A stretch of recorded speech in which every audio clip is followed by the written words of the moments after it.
I'm curious, what do you think is the root of anxiety for people? Is it a societal thing? Is it a family history thing? Is it they have too many options? Is it that they have no options in their life? Is it that they have bad self-talk? What is the root of anxiety? And how can we be aware of that so that we're not thinking that we are bad or wrong, but this is actually something that a lot of people deal with?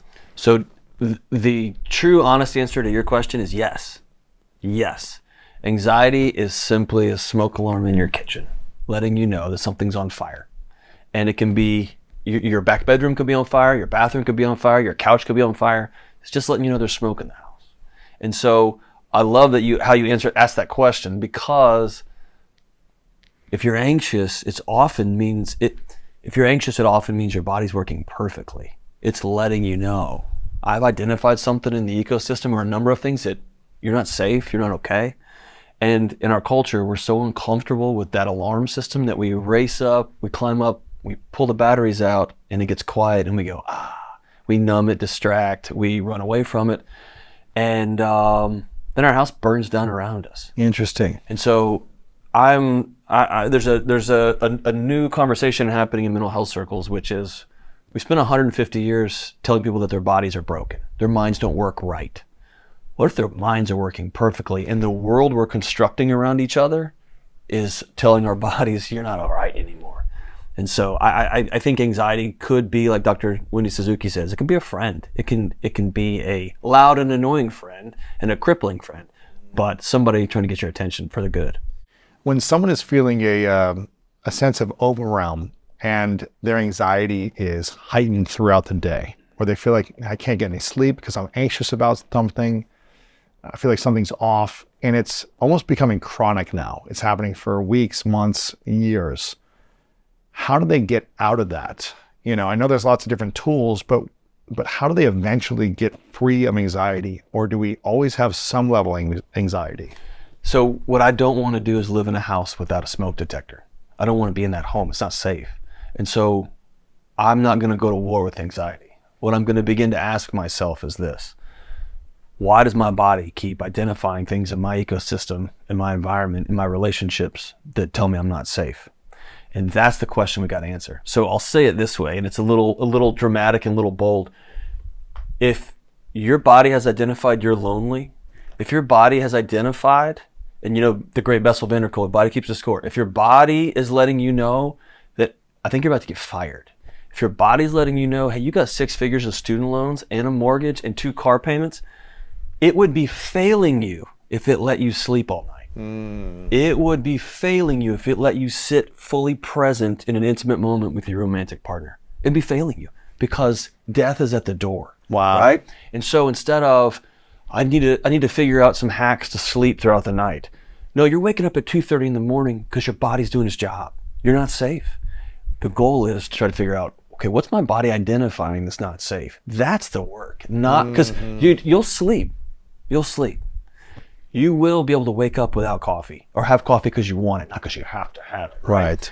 Your body will take care of itself most of the time. There's some outliers, right? There's some medical conditions. There's some outliers. Most of the time, if you solve for a healthy environment, if you solve for a healthy you, your body won't sound the smoke alarms because there's nothing on fire. Right. Would you say that addictions in our world are highly linked to anxiety?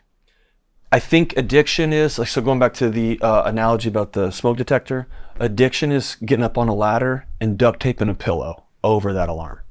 Numbing it. I can't hear it very loud. Numbing That's it. Right. I'm gonna Netflix my way through it. I'm gonna drink my way through it. I'm going to pornography my way through it. I'm gonna text somebody I'm not married to feel that aliveness. I'm gonna go around it. I'm gonna distract myself from what is that alarm trying to tell me? Because it's often easier to, I don't say easier, it is a safer path sometimes, especially in the beginning, to just have another drink than to sit down with your wife and say, I think we have to rebuild this thing or it's over. What do you feel like is the biggest thing causing people to be anxious today at this time? Is it around money issues? Is it around purpose? Is it around the fear of like the world is crumbling or war? What is the biggest cause of anxiety today? I would have to, if I'm being honest, it'd be cool to get a good clickbait answer. I think there's 2 or 3 things. One of them is, you've heard that we're in the attention economy. I think that's a very flowery way of saying that. We're in the distraction economy. Yes. Don't look at reality. Don't own reality. And don't take ownership for your life. right. But your body's always solving for reality. Your body knows that your marriage is falling apart. It knows. It feels it intuitively. It knows you are 2 inches on that couch, but 2,000 miles away from them. Oh my God. It knows it.